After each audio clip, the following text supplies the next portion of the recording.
Well, it's daybreak on Arise News, and it's time for our press preview. A first look at what's on the front pages of the papers as they arrive. Well, of course, moving up now, let's kick off clearly with The Guardian this morning.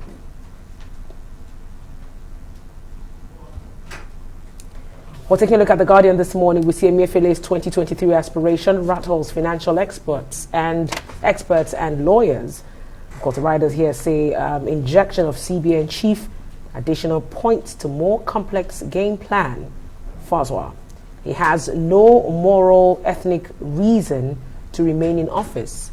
This is according to lawyers. And of course, header petitions ICPC to investigate Emefiele.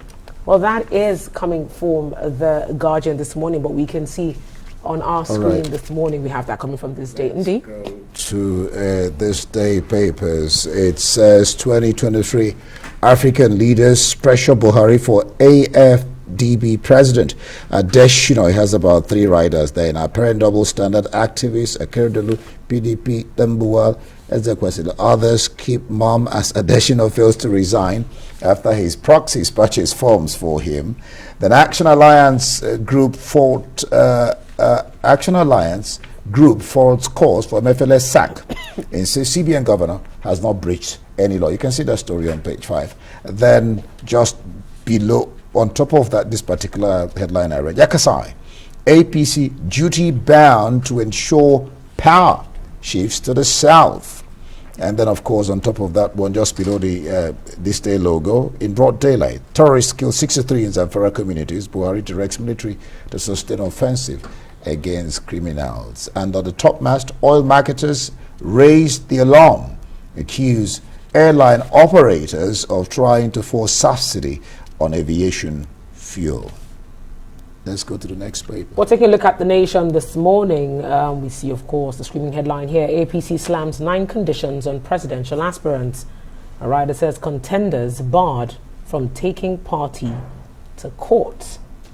As it is, some of the conditions: acceptance of outcome, support for winners, not engage in thuggery, anti-party activities, and so on. You can pick up that paper to find out what's making the rounds. Well, above the headline here, it says inflation to hit 7-month high at 16.2%. Interest rate to go up. Not very pretty news there, or rather many would say expected, especially with the fuel queues gradually returning. Aviation workers to begin warning strike, but then airlines shelve flight halt. That is some cherry news that stepped in last night. And Senator Nzeribe dies at 83. ASU mall strike, extension protests in cities, and of course VC's wives shift parley. Clearly on that same paper on The Nation, we see petrol scarcity back in the FCT. And federal government investors draw down 850 billion naira on claimed dividend funds. That's what you find on the front page of The Nation this morning. All right, we'll go to the international papers. The Times. Let's look at the Times. Yes, Putin must suffer same fate as Nazi, says Wallace. And then, of course, on top of that, a picture of that lady. Couple beware what not to watch on TV together. Bonfire of EU laws in bid to boost economy. This is from the Times. We'll go on. All right, let's take the next one here. Daily Express, also a foreign paper here. It says patients at risk. GPs cannot cope with workload pressures. That's what you have on the front page there. We also see exclusive stressed doctors. They say we're fighting, losing battle with service on life support. Here we have a picture of the Queen as well on the front page of the Daily Express. Royals on tour. Queen sends family around UK to mark Jubilee celebrations. You can find that on page 9 of Daily Express. And of course, Minder legend Dennis dies at 74. That is on the Daily Express. All right, we'll take one more international paper and then we'll bring in Emmanuel Bello. More than the Guardian. If we have the Guardian there, looks okay. We'll have the Guardian. More than 2 million Britons can't afford to eat every day. Emmanuel Bello, good morning. Glad to have you join us on on Daybreak here on Arise News. All right, let's look at what the papers are saying. We're starting with a sister publication, this day newspapers. It says 2023 African leaders pressure Buhari for AfDB president Adesina. And there are riders there of what seems to be double standards, asking Emefiele, who hasn't declared his intention yet, to resign, but not asking the same of Adesina. I don't know what you make of that. And then, of course, you can talk about, I don't know, they say long queues are returning in Abuja environs. What could be the cause?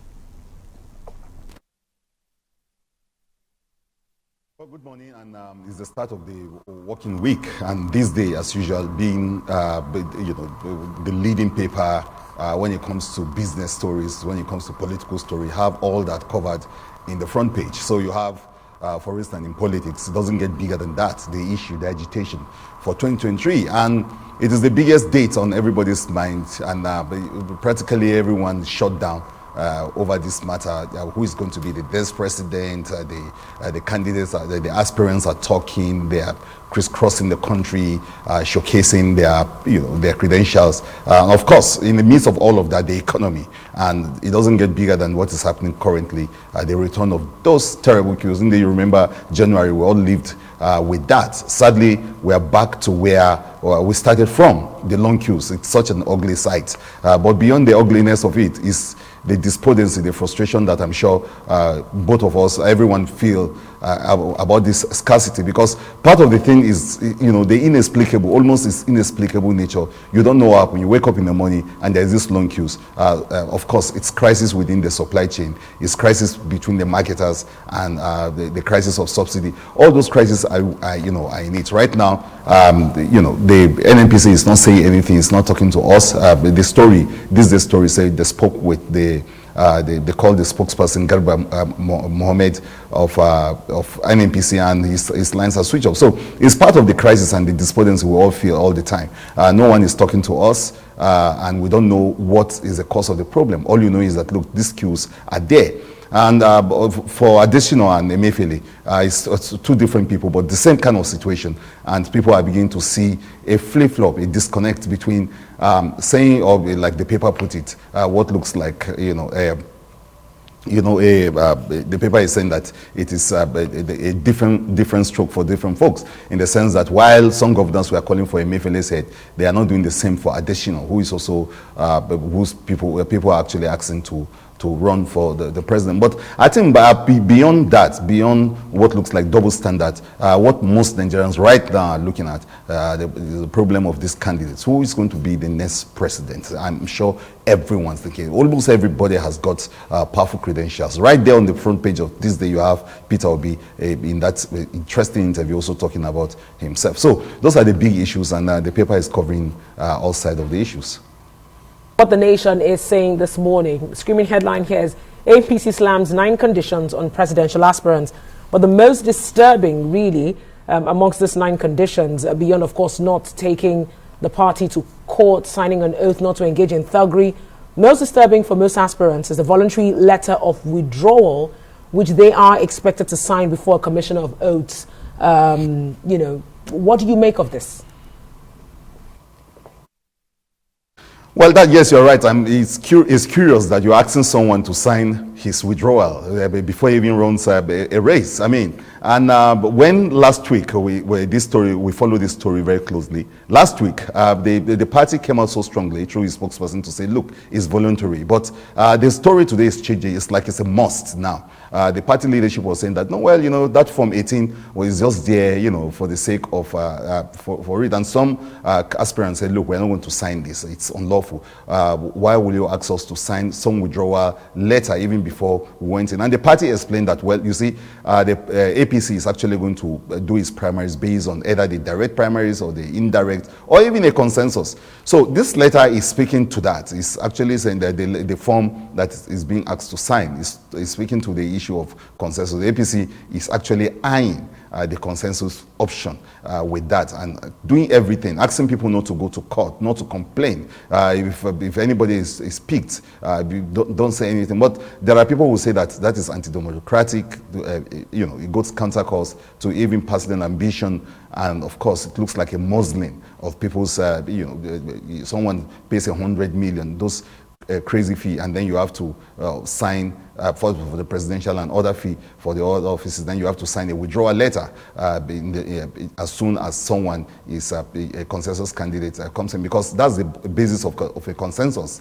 All the other contenders must agree to it, and they must actually also sign some form of document saying that they've agreed on this. And now they are being presented with the document even before the race starts. It looks as if the APC is looking at consensus after all. All right, well, let's look at one more story on the front page of this day, and that's the story of oil marketers raising the alarm, accusing airline operators of trying to force subsidy on aviation fuel. The snag is that they're wondering why local airlines are the only ones complaining about rising ATK price and scarcity, whereas the international ones are not doing that. By the way, the AON has halted plans to suspend flight operations. So what's your sense of what is playing out here? Well, as one of the oil marketers say, look, a flight or traveling by air is not a social welfare situation. So any talk about subsidy from government on that would be madness, because the one that matters to you and I, Indy, is what we're seeing now, the long queues. Not many people are really bothered about what will happen, and the marketers are saying that why will it be that only the local operators are not running their businesses well, and that's compared to international carriers who actually plan ahead, and they plan for this kind of unforeseen situation. They are putting the blame squarely on the part of the operators, of the local airline operators, that look, if you have planned your business, if you run your businesses well, and you run them on facts and you run them on prevailing economic indices, you won't be having this kind of complaints. That's why you're the only one complaining. So they have a very good excuse in that, and saying that, look, government should not wade into this. Rather, the other thing that a lot of people think that government should be looking at is what you and I are looking at today, the crisis of those long queues. Right outside this office, you have some of them too. And so that is the one that I think for most of us is really disturbing. Flight is fantastic, but the rest of us have to go by road every day, and we're worried about this long queue. Someone needs to talk to us before the end of the day to know what happened at the weekend as we head into the week. Well, clearly it seems as it is above, so it is below, because according to stories, especially the one making the rounds on the nation, Ipman rather is alleging that the federal government is owing 100 billion naira in overdue bridging payments. How do you think this is going to play out? Well, you can see we're back to where we are, the back and forth between Ipman and government and the crisis of subsidy. But in between all of that is what you and I are faced with, the crisis of these long queues, almost intractable, as if there's no solution in sight. So yes, you have this back and forth, and it's not new. We've had these stories before. We've had these complaints before. We've seen this back and forth before. And you thought, okay, the respite of those weeks will continue, but we're back to the cycle, almost like a vicious cycle. And for so many Nigerians, beyond the bickering between oil marketers and government institutions, for the rest of us, is this suffering, this hardship, these frustrations, this vicious cycle that continue to dominate our mind and frustrating us in every turn. There must be some form of permanent solution. It's mad, practically mad. It's frustrating that a country that is in the a leading nation in oil production is having this kind of crisis. It's embarrassing, it's disgraceful, it doesn't give the right image. The optics of it is really bad, not only at the home front here, but for those who wish to do businesses around our country. It's terrible to see those long queues, jutting up now and then. All right, well, let's just take one more story briefly. The Guardian, Foreign Guardian. It says more than 2 million Britons can't afford to eat every day. That's serious. Bello, Emmanuel. Yes, it's serious. It's not the kind of story you think you'll be hearing from, Britain or from a country like that, and people not affording to eat. You begin to wonder whether this is the biblical end of days that is being spoken of. But of course, Britain has been grappling with those crises of rising costs, just like you have them actually happening even in the United States. I watched a documentary yesterday of farmers not even able to afford fertilizer. Almost stories that we can relate with every day, with things that we thought don't happen elsewhere, that we have to grapple with it in the third world or in developing countries. But you have this rising cost, and you have this inability of families having to actually ask themselves whether they need to get more gas or to get more food, and they have to actually make those kind of decisions.